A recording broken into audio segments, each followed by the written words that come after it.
ফুরফুরাকে আমরা সকলে চেনেন, সেই বাড়িরই একটা সন্তান। আজকে মূল কথায় চলে আসি। এই যে আমরা এখানে বসে আছি, এটা কিন্তু আশ্চর্য। আর দুনিয়া থেকে চলে যাওয়াটা হলো স্বাভাবিক।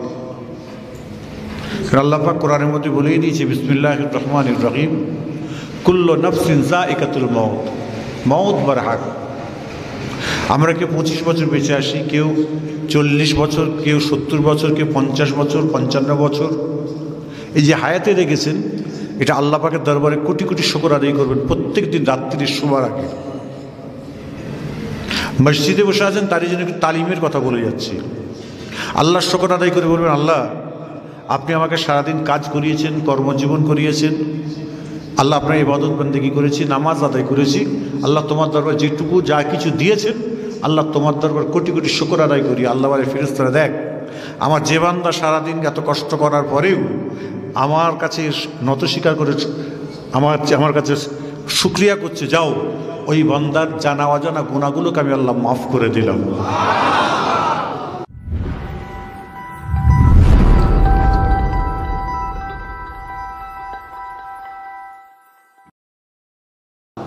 নেকি কেনা কিন্তু সহজ, গুনাহ করা কিন্তু খুব কঠিন।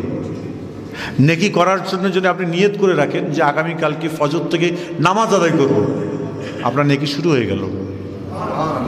আর যখন আপনি বলছেন আমি খারাপ কাজ করব, নেকি গুনাহ শুরু হলো না, যতক্ষণ না অরিজিনালি সেই অন্যায় কাজটা করছেন। ভালো করে বুঝবেন। তো যাই হোক, আল্লাহ পাকের দরবারে একটু শুকর আদায় করবেন। দ্বিতীয় নম্বর, এক সাহাবা, একজন ব্যক্তি মারা গেছে, সেই ব্যক্তিটা জানাজার নামাজ আমার রাসূল পাক সাল্লাল্লাহু আলাইহি ওয়াসাল্লাম নিজে পড়াতে যাচ্ছেন। সঙ্গে কে আছেন? হযরত আবু বকর সিদ্দিক রাদিয়াল্লাহু তাআলা আনহু রয়েছেন। আর কে আছেন? হযরত ওমর ফারুক রাদিয়াল্লাহু তাআলা আনহু আছেন, ওসমান গনি আছেন, হযরত আলী আছেন, বিশিষ্ট সাহাবা হুজুররা রয়েছেন। আমার রাসূল পাক সাল্লাল্লাহু আলাইহি ওয়াসাল্লাম যখন লাশের কাছে গিয়ে গেলেন, সাহাবা হুজুররা গিয়ে পৌঁছলেন, দেখছেন কাফনের ভিতরে একটা সাপ রয়েছে। সাপ এইভাবে যাচ্ছে, সাপ কাফনের ভিতর দিয়ে যাচ্ছে। তা আবু বকর সিদ্দিক রাদিয়াল্লাহু তাআলা দেখতে পেয়ে আমার রাসূল পাককে বলছে, সালাম দিয়ে বলছে, হুজুর ওই মানুষটির লাশের ভিতরে, কাফনের ভিতরে একটা সাপ রয়েছে, ওই সাপটাকে আমি বার করে নেব। হুকুম চেয়েছেন। যখন হুকুমটা চেয়েছেন, সঙ্গে সঙ্গে দিনান্দিন সাপের জবানকে আমার আল্লাহ পাক খুলে দিয়েছেন। সঙ্গে সঙ্গে সাপটি কি বলছে জানেন? আসসালামু আলাইকা ইয়া আবু বকর। আবু বকর সিদ্দিক রাদিয়াল্লাহু তাআলা শুনে একদম, ওরে বাপ রে বাপ, কোথায় আসলাম? আল্লাহ, সাপ তো কথা বলেন আমাকে, একদম আমি আবু বকর, আমার নাম ধরে সালাম দিল। আবু বকর সিদ্দিক রাদিয়াল্লাহু তাআলা আনহু বড্ড চিন্তায় পড়ে গিয়েছেন। ওই যে আবু বকর সিদ্দিক রাদিয়াল্লাহু তাআলা আনহুকে বললেন, হে আবু বকর, আপনি শুনে রেখে দিন, অন্য কোনো কারণ নয়। আমি যা সাপ আজকে এই মানুষটার শরীরের মধ্যে কাফনের ভিতরে প্রবেশ করার জন্য কোনো কারণ নয়। আমার আল্লাহ পাক হুকুমটা তিনি দিয়ে দিয়েছেন। 1 নম্বর অন্যায় ছিল, মানুষটা জীবনে কোনোদিন নামাজ পড়ে নাই, রোজা রাখে নাই, যাকাত দেয় নাই। 3টে জিনিস না করার জন্য আমার আল্লাহ পাক তাকে ওর ওই কাফনের মধ্যে প্রবেশ করে তার গোশতগুলোকে কাল কিয়ামত পর্যন্ত দংশন করে করে খেতে বলেছে। সবাই জোরে জোরে বলুন নাউযুবিল্লাহ। আমরা চাইবো আমার বাপ বেনামাজি হয়ে চলে গেছে আর তার কাফনের ভিতরে সাপ ঢুকে খাক? আমরা কেউ চাইবো? কিন্তু আল্লাহর হুকুম। মসজিদে বসে আছেন, সন্ধ্যা থেকে ওয়াজ শুনেছেন, চাঁদাপত্র দিয়েছেন, খিচড়ি তাবারক হয়েছে তো, তাবারকের জন্য আপনারা হাদিয়া দিয়েছেন।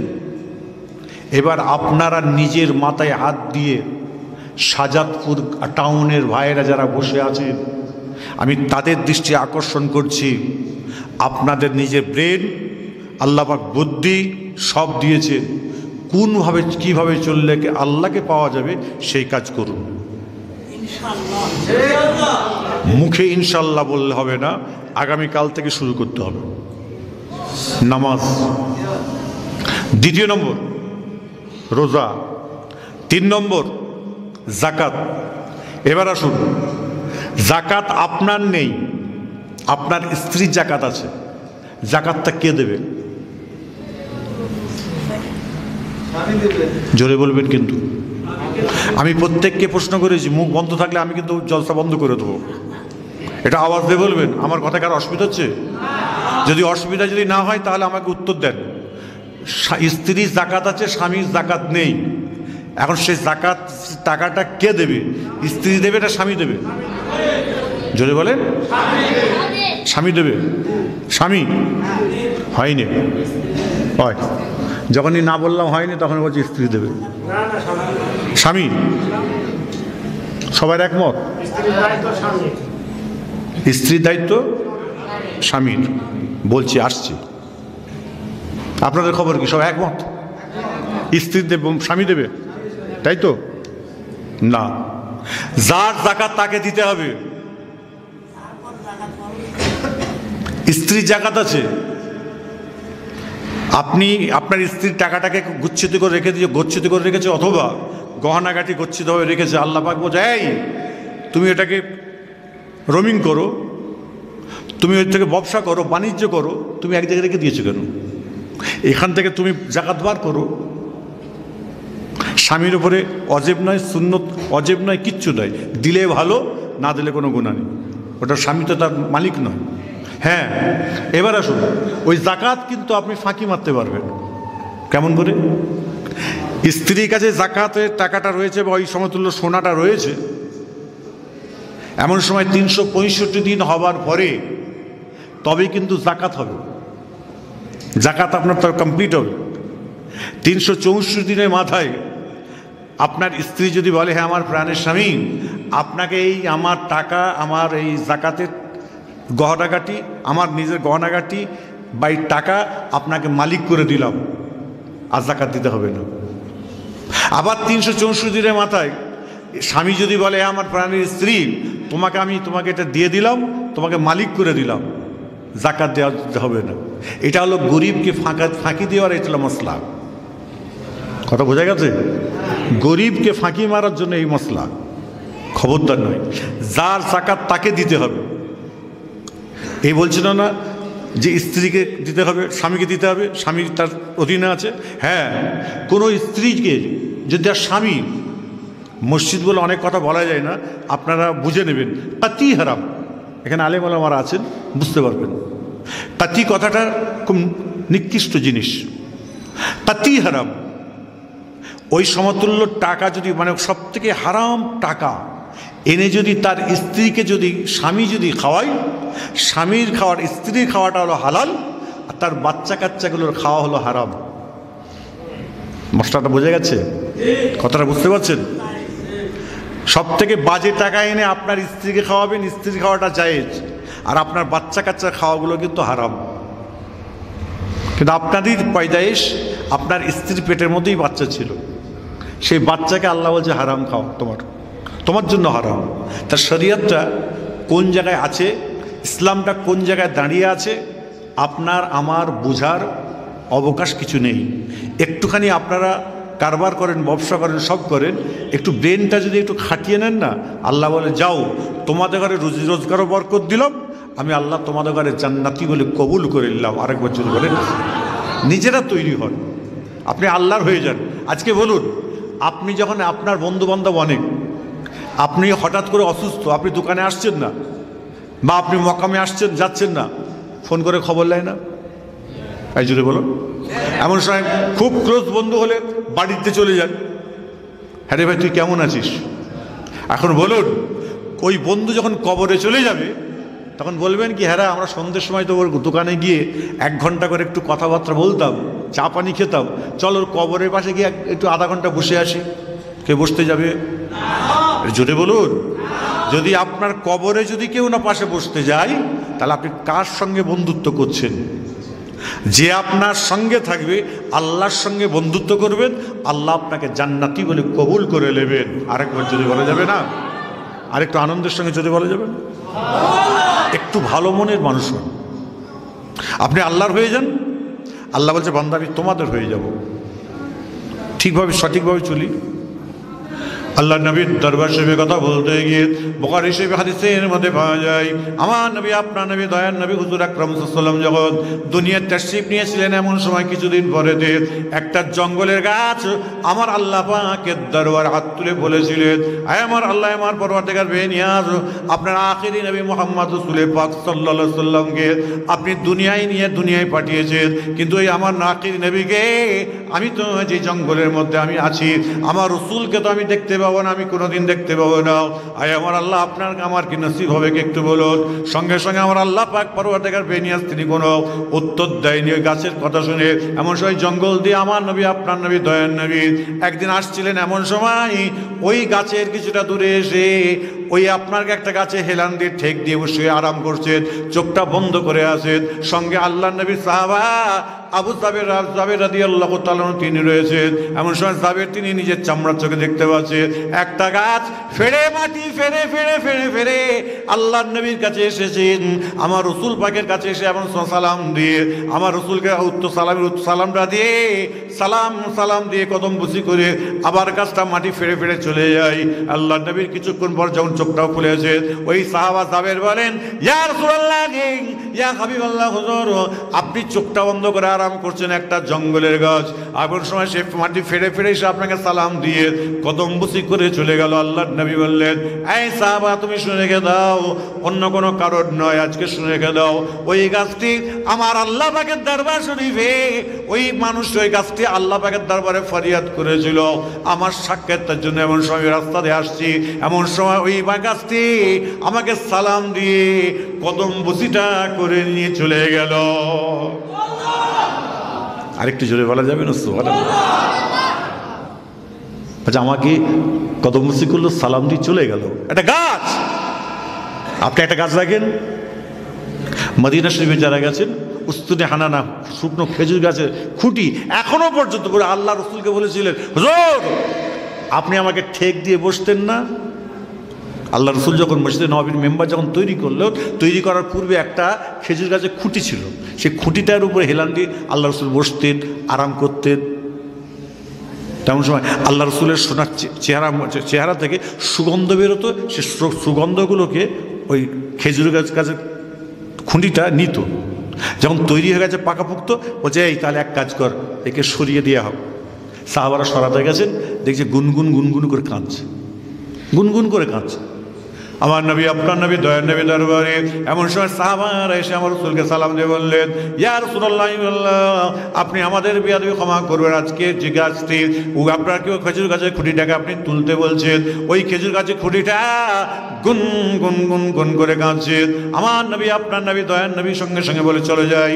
আমার রাসূল পাক সাল্লাল্লাহু আলাইহি ওয়াসাল্লাম যখন আসলেন, আসার পরে আমার নবী আপনার নবী দয়ার নবী সালামটা দিয়ে বললেন, এক খেজুর গাছের খুঁটি তুমি দোনাজারি করছো কেন, একটুখানি বলো, কাঁদছো কেন বলো। ওই সময় খেজুর গাছের খুঁটিটা বলেছিলেন, ইয়া রাসূলুল্লাহ, ইয়া হাবিবাল্লাহ, হুজুর আপনি আমার বিয়াদবি ক্ষমা করবেন, আপনি আমাকে তুলে ফেলে দিতে চাইছেন। না না না, আমি এখান থেকে কোনোদিন যাব না। আপনার শরীরের সুগন্ধটা যতবার পাই আমার অন্তর, আমার মনটা ভরে যায়।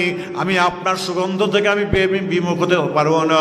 হুজুর আপনি যদি আমাকে সরিয়ে দেন, কাল কিয়ামত পর্যন্ত আমি আপনি খেজুর গাছের খুঁটি আমি কাঁদতে থাকবো, প্রত্যেকটা মানুষ জানতে পারবে।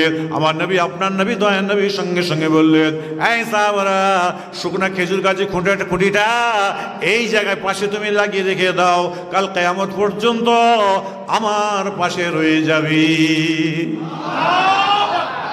আজকে একটা খেজুর গাছের খুঁটি আমার রাসূলকে মহাব্বত করে সে যদি সারা জীবন রাসূল পাকের কাছে থাকতে পারে, আজকে আমরা উম্মতে মুহাম্মাদি তো। একটু জোরে বলবেন। এই আল্লাহর নবীর উম্মত তো আমরা। যত নবী দুনিয়া এসেছিলেন, প্রত্যেকটা নবী আল্লাহর কাছে ফরিয়াদ করে বলেছিলেন, আল্লাহ আমাকে নবী না করে আমাকে আখিরি নবীর উম্মত করো। আর একটু জোরে বলা যাবে না সুবহানাল্লাহ? এই যারা সুবহানাল্লাহ বলবে না, তারা জানো বেটা 2 নম্বর। একটু আওয়াজ দিয়ে বলা যাবে না সুবহানাল্লাহ?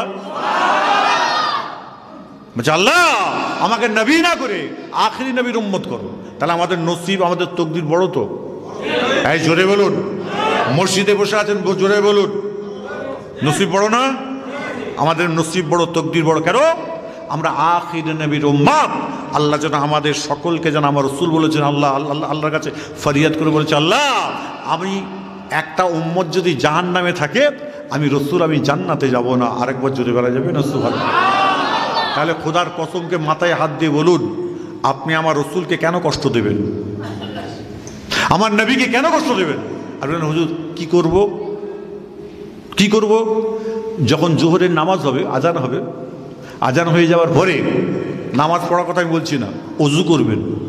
অজু করে যদি টাউন মসজিদ হোক, গ্রামের কোনো মসজিদ হোক, ঘর হোক, বাড়িতে হোক, 5 মিনিট নামাজ পাঠিতে চুপচাপ বসে থাকবেন, অজু করে নামাজ পড়বেন না। আপনি বলবেন হুজুর নামাজ পড়ার একটা কথা হলো? আমি ওইটাই বলতে চাইছি, অজু করে মসজিদে বা ঘরেতে বা যে কোনো মসজিদে আপনারা 5 মিনিট নামাজ পড়তে বসে চলে আসবেন। যদি মন যদি খুব টানে তাহলে ওই ওয়াক্তের নামাজ আদায় করবেন। আল্লাহ বলবেন বান্দা দেখ, ফেরেশতা দেখ, আমার বান্দারা আমাকে সেজদা করছে, আমাকে ভালোবাসছে, আমার কাছে কাঁদছে, আমি আল্লাহ ওদের ঘরে জান্নাতি বলে কবুল করে নিলাম। আরেকটু আনন্দের সঙ্গে যদি বলা যায়, আল্লাহ নবীর দরবার শরীফে কথা বলতে গিয়ে বুখারী শরীফ হাদিসের মধ্যে পাওয়া যায়, হযরত সাবির রাদিয়াল্লাহু তাআলা কথা বলতে গিয়ে হযরত সাবির রাদিয়াল্লাহু তাআলা একদিন আমার নবী আপনার নবী দয়ার নবীর দরবারে এসেছেন, কথাবার্তা বলছেন, আলাপ আলোচনা করতে করতে আমার নবী আপনার নবী দয়ার নবী সময় বলেছিলেন, এই সাবির আমি তোমার বাড়িতে যাব, আমি তোমার বাড়ির দাওয়াত নিচ্ছি। হযরত সাবির রাদিয়াল্লাহু তাআলা অন্য কোনো কথাই বলছেন না। এমন সে বাড়ি আসার পরে তার স্ত্রীর সঙ্গে আলাপ আলোচনা করতে গিয়ে বললেন, এ আমার প্রাণের স্ত্রী তুমি শুনে রেখে দাও, আল্লাহ নবী আমাদের বাড়ি আসতে চেয়েছেন। সঙ্গে সঙ্গে জাবের রাদিয়াল্লাহু তাআলা স্ত্রী বললেন, এই জাবের, এ আমার স্বামী আপনি কি বলেছেন বলেন। আমি বললাম আমি কোনো উত্তর দিই না, খবরদার দেবেন না, আমার রসুলকে আমাদের বাড়ি আসতে দেন। ওই সময় জাবের আমার রসুল জাবের তার স্ত্রীকে বলছেন, আমার রসুলকে আনাবো, আমার রসুলকে খানা পিনা কি খাওয়াবো বলো, আমি তো গরিব মানুষ। ওই সময় আমার নবী ওই সময় জাবের স্ত্রী বলল, খবরদার চিন্তা করবেন না, আমাদের ঘরের মধ্যে একটা ছাগল আছে, ওই খাসিটা আছে, ওই খাসিটাকে আপনার কি বলে তাকে জবাই করে দেব, এমন সে জবাই করে দেবেন, টুকরা টুকরা করে কেটে দিয়ে যাবেন, আমি আমার রসুল পাকের জন্য রান্না করব, আপনি আমার রসুলকে নিয়ে আসবেন। বলে কোনো অসুবিধা নাই, আমার নবী আপনার নবী দয়ার নবী যেদিন আসবেন, জাবের রাদিয়াল্লাহু তাআলা ফজরের নামাজ আদায় করে নিয়ে ছাগলটাকে খাসিটাকে জবাই করে দিয়ে টুকরা টুকরা করে গোস্তগুলো দিয়ে চলে যায়। জাবেরের স্ত্রী তেমন সময় তিনি আল্লাহর নবীর জন্য রান্না করছেন। ওই সময় জাবেরের বড় ছেলে ছোট ছেলে দুটো সন্তান ছিল। বড় ছেলে বলছে ছোট ভাইকে, বললো ভাই শোন শোন শোন, আজকে আব্বা যান ছাগলটাকে কেমন করে জবাই করলে একবার দেখ, আজকে খেয়ে দেখি আজকে। এমন সময় ছোট ভাইকে ঘুমিয়ে দিয়েছে, ছোট ছেলে ছোট ভাইকে শুইয়ে দিয়ে তলোয়ারটা নিয়ে বিসমিল্লাহ আল্লাহু আকবার বলে এমন সময় জবাই করে দেয়। যখন আওয়াজ পেয়ে গিয়েছে জাবের স্ত্রী ছুটে এসে বলছেন, এমন সময় দেখতে দেখতে জবাই হয়ে গেছে, রক্ত বেরোচ্ছে। বড় ছেলের দিকে ছুটেছে, বড় ছেলে এমন সময় উপর থেকে লাফ মেরেছে, নিচেই পড়ে গেছে, বাবা মারা গেছে যায়। এমন সময় বড় ছেলে মারা গেল, ছোট ছেলেও মারা গেল। ওই সময় জাবের স্ত্রী বলছেন, না না না, আমার দুটো সন্তানের জন্য আমি যদি কান্নাকারি করি, আল্লাহ নবী আসবে, আমার রসুল পাকের কত কষ্ট হবে না, আমার রসুলকে আমার আল্লাহকে যত ভালোবাসবো, আল্লাহ পাক আমাকে জান্নাতি বলে কবুল করে নেবে। ওই সময় জাবেরের স্ত্রী দুটো সন্তানকে তক্ত বসে তলায় কাপড় জড়িয়ে রেখে দেয়। আমার নবী আপনার নবী দয়ানের জন্য রান্না করছেন। জাবের রাদিয়াল্লাহু তাআলা এমন সময় আমার রসুল পাকের দরবারে রসুল পাক সাল্লাল্লাহু আলাইহি ওয়াসাল্লাম গেলে এমন সময় নিজের ঘরে আসার পর আল্লাহ নবী বসে বললেন, এই জাবের, তোমার কটা সন্তান তুমি আমাকে একটুখানি বলে দাও। বলি ইয়া রাসূলুল্লাহ ইয়া হাবিবাল্লাহ, হুজুর আল্লাহ পাক আমাকে দুটো সন্তান দান করেছেন। যাই এমন সময় বলে, যাও চলে যাও, তোমার দুটো সন্তানকে তুমি আমার কাছে নিয়ে আসো।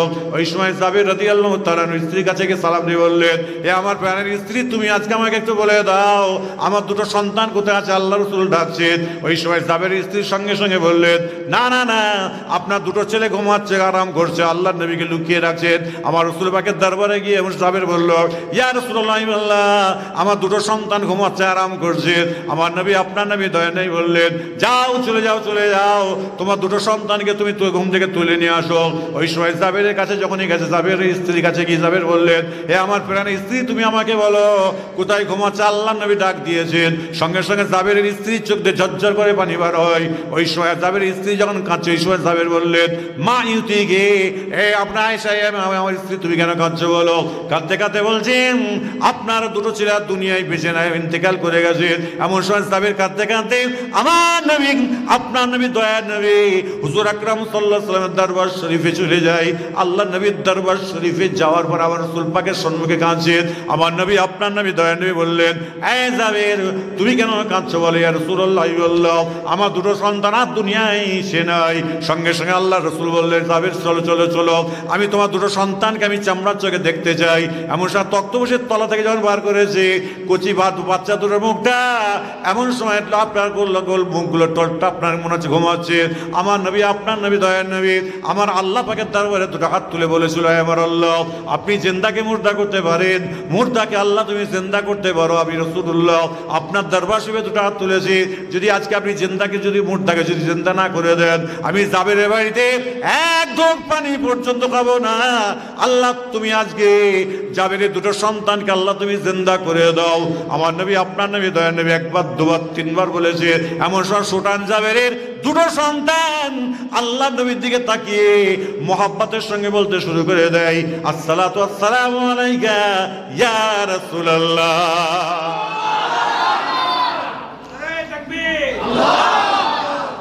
দরুদ শরীফ আল্লাহুম্মা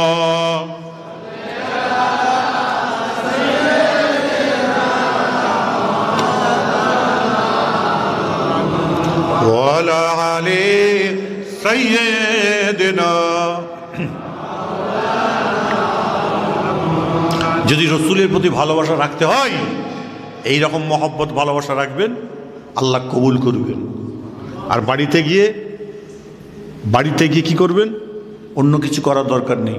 বাড়িতে গিয়ে আপনি আল্লাহর কাছে শুকরিয়া আদায় করবেন, আল্লাহর কাছে কাঁদবেন, আপনার স্ত্রীকে নামাজের তাগিদ দেবেন। আপনার স্ত্রী নামাজ পড়বে, আপনি নামাজ আদায় করবেন, দুজনের নামাজকে আল্লাহ পাক কবুল করবেন, আল্লাহ জান্নাতি বলে কবুল করবেন। রোজি রোজগারে আল্লাহ ইজ্জত সম্মান আল্লাহ বাড়িয়ে দেবেন। আরেকবার চলে বলেন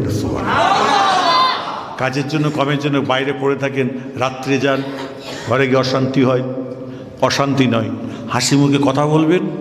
আর বললো হুজুর বউ খুব খারাপ, হুজুর মেয়েটা খুব বাজে। শোনেন, একদিন তাকে ভালো কথা বলবেন, শুনবে না। দুদিন বলবে, শুনবে না। 3 দিন বলবে, শুনবে না। 4 দিন বলবে, শুনবে না। 5 দিন 7 দিনের মাথায় মেয়েটা শুনবে না। জোরে বলুন। দেখবেন একটা ফকির এসে বলবে, ভাই 100 টাকা দাও। এখন যদি কোনো ফকিরকে আপনি 5 টাকা দেন, ফকির ঘুরিয়ে 20 টাকা দিয়ে বলে চা খেয়ে বাড়ি যান। ফকিররা এখন আমাদের থেকে বড় লোক, তো এমন সময় 100 টাকা দাও, একদিন তাড়িয়ে দিলেন। আর একদিন এসে বলছে 100 টাকা দাও ভাই, আবার তাড়িয়ে দিলেন। 2 দিন তাড়িয়ে দিলেন, 3 দিন তাড়িয়ে দিলেন, 4 দিন দিলেন, 5 দিন দিলেন, 6 দিন দিলেন, 7 দিনের মাথায় আপনি বলে, এই এখানে তো শোন। বলে কি ভাই? বলছে ক টাকা লাগবে? বলছে 100। এমন সময় আপনাদের সাথে 200 টাকার নোট আছে না? 200 টাকার নোট দিয়ে বলছে নিয়ে যা। বলে বাবু আমার কাছে তো 100 টাকা খুচরো নেই, তুই 200 টাকাই নিয়ে যা। আল্লাহ বলছেন ওই মেয়েটাও কিন্তু 7 দিনে একদিন শুনবে। আর আল্লাহ বলছেন, ফেরেশতা আল্লাহ বলছেন, তুমি যখন আমার কাছে যখন চাইবে 7 দিনের মধ্যে একদিন আমি আল্লাহ পাক তোমাকে কবুল করে লে, জান্নাতি বলে কবুল করে নেব। আপনি 7 দিন চান না, আর নামাজ হয়ে যাবার পরে। আমার উস্তাদ ফুরফুরা সাহেবের সাইকুল হাদিস ছিলেন আবুল কাসেম সিদ্দিকী, তো ওনার সঙ্গে আমি হজে গিয়েছিলাম। রিয়াজুল জান্নাতের মধ্যে নামাজ পড়তে যাই, নামাজ পড়ে যখন দোয়া চাইতে যাই, পুলিশ তখন তুলে দেয়। তখন আমি হুজুর, আমার উস্তাদ তো, আমি জিজ্ঞাসা করলাম, হুজুর এই জান্নাতুল বাকির মধ্যে দোয়া চাইতে যায় না হুজুর, মনে তামান্না মেটে না। বলে এক কাজ করো। আর কি কাজ? বলে তুমি গিয়ে সেজদায় গিয়ে তোমার ভাষায় আল্লাহকে যা বলার বলো। বলছি তাই? আমি 2007-এর কথা বলছি। তখন আমি বললাম হুজুর বলে হবে? বলছি সব হবে। তুমি সেজদায় গিয়ে, রিয়াজুল জান্নাতের সেজদায় গিয়ে তোমার ভাষায় তুমি আল্লাহর কাছে চাও, আল্লাহ তোমার প্রত্যেকটা লফজের কথাকে আল্লাহ কবুল করে নেবেন। চিন্তা করেছেন? আপনারাও নামাজের পরে, নামাজ যখন কমপ্লিট হয়ে যাবে, একবার সেজদায় চলে যাবে। সেজদায় গিয়ে নিজের ভাষাতে আল্লাহর কাছে কাঁদবেন, চাইবেন, ডেলি চাইবেন, কাঁদবেন। আল্লাহ একদিন মাফ করবে না, দুদিন মাফ করবে না, 7 দিনে একদিন ক্ষমা করবে না।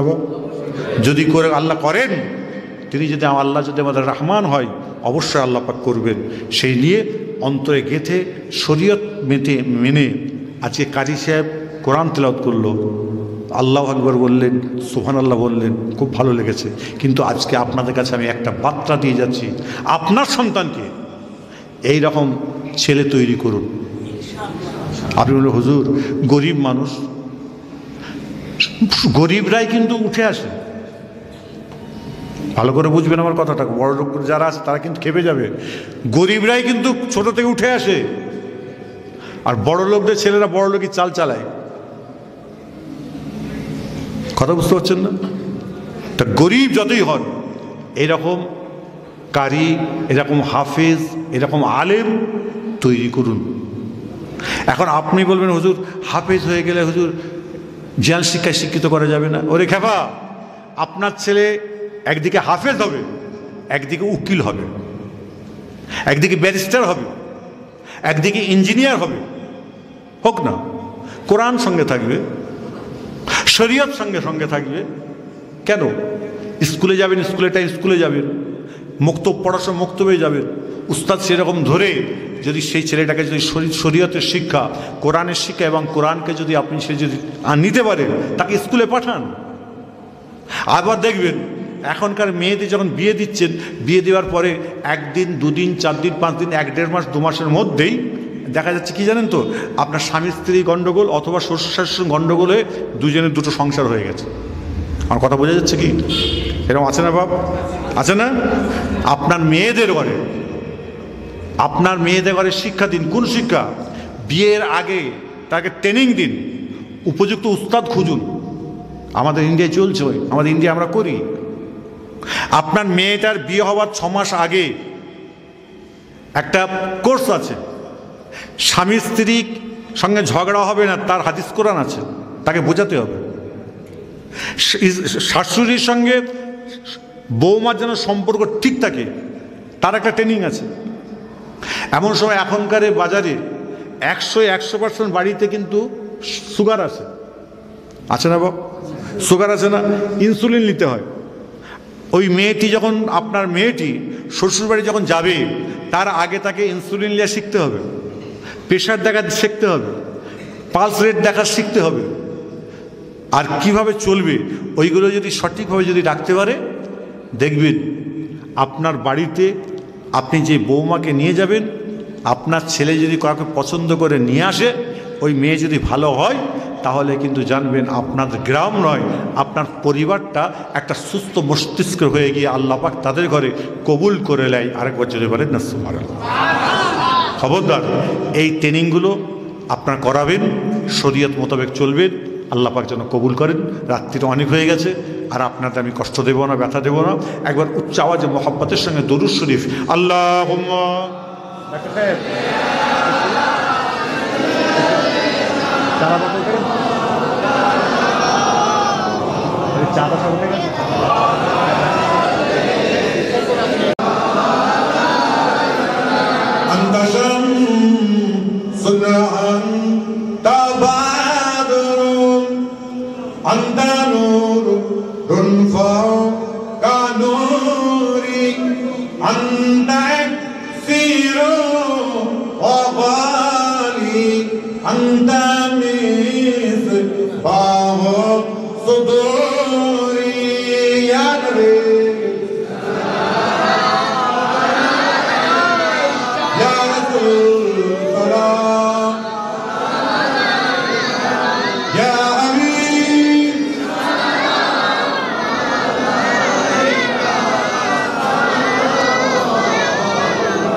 मशके से बेहतर पसीना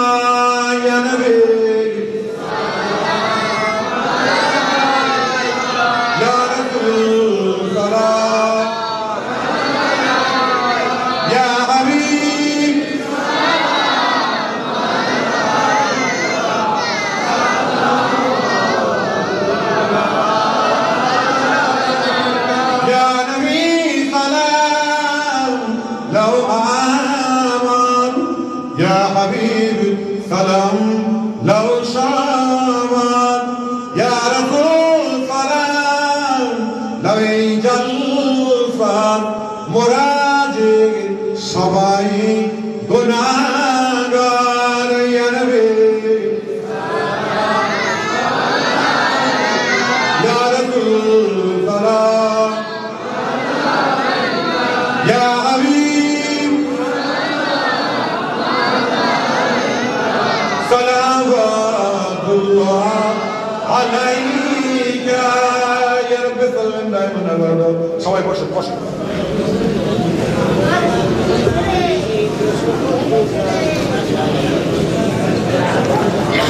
সকলে আমার সঙ্গে পড়েন আউযু বিল্লাহি মিনাশ শাইতানির রাজিম বিসমিল্লাহির রহমানির রহিম।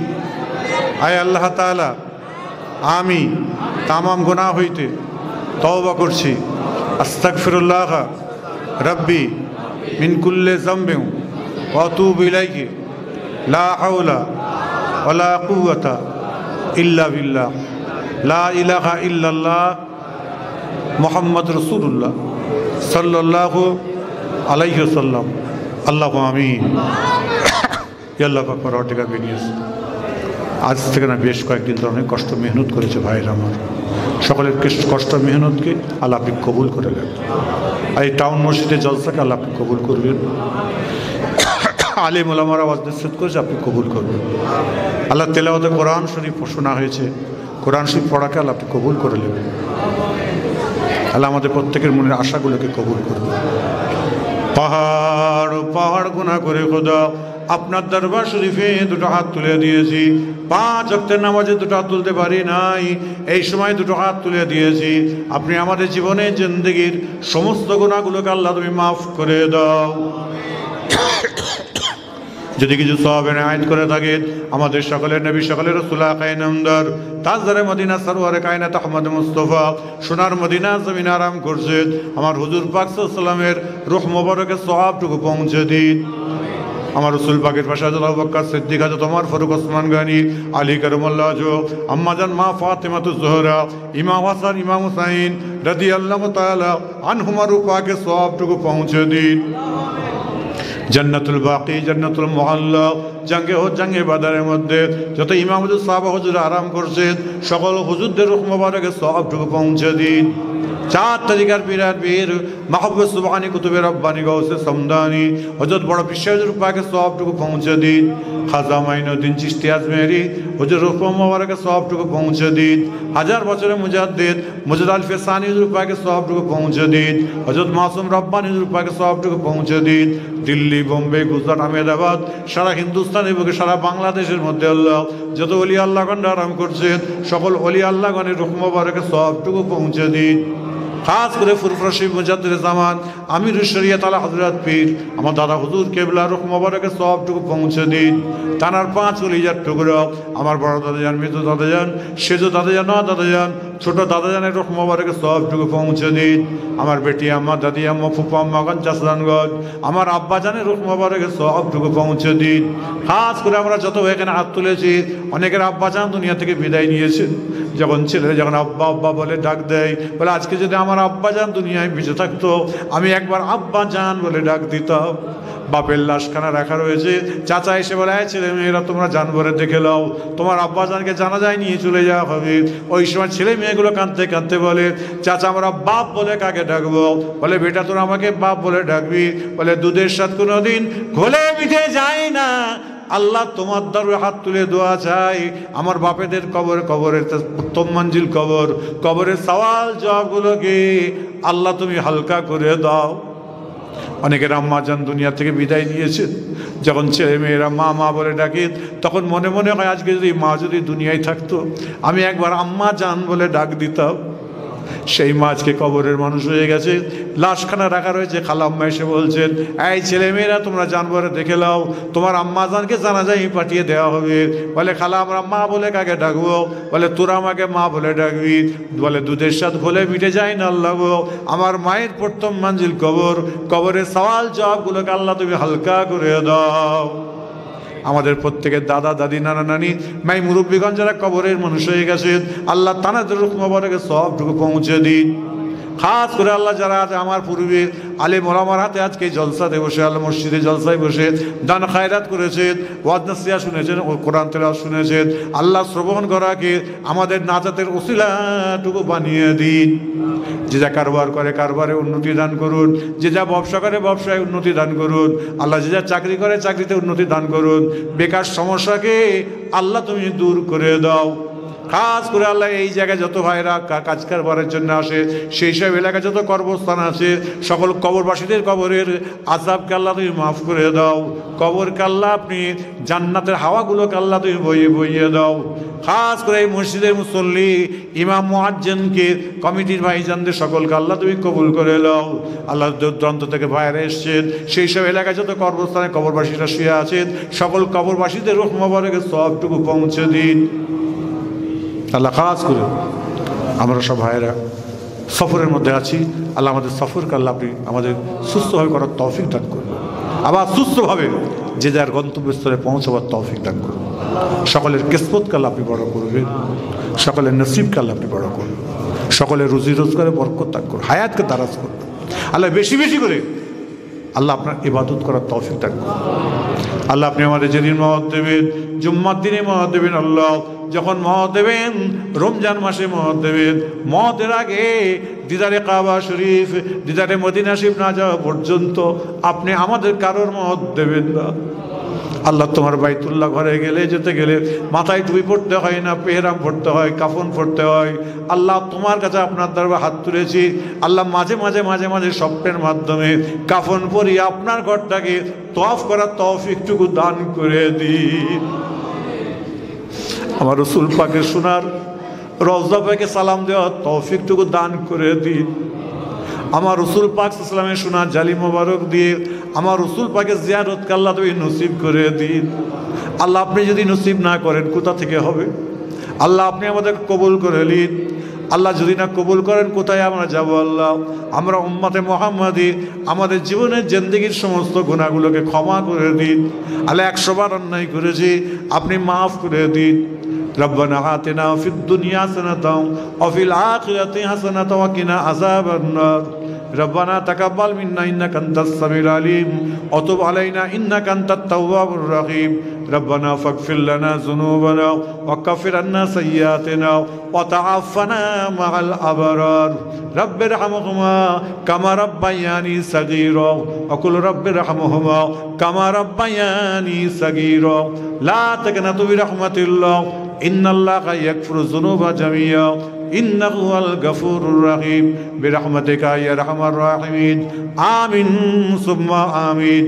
লা ইলাহা ইল্লাল্লাহ, লা ইলাহা ইল্লাল্লাহ, লা ইলাহা ইল্লাল্লাহ মুহাম্মাদুর রাসূলুল্লাহ সাল্লাল্লাহু আলাইহি ওয়াসাল্লাম। আসসালামু আলাইকুম।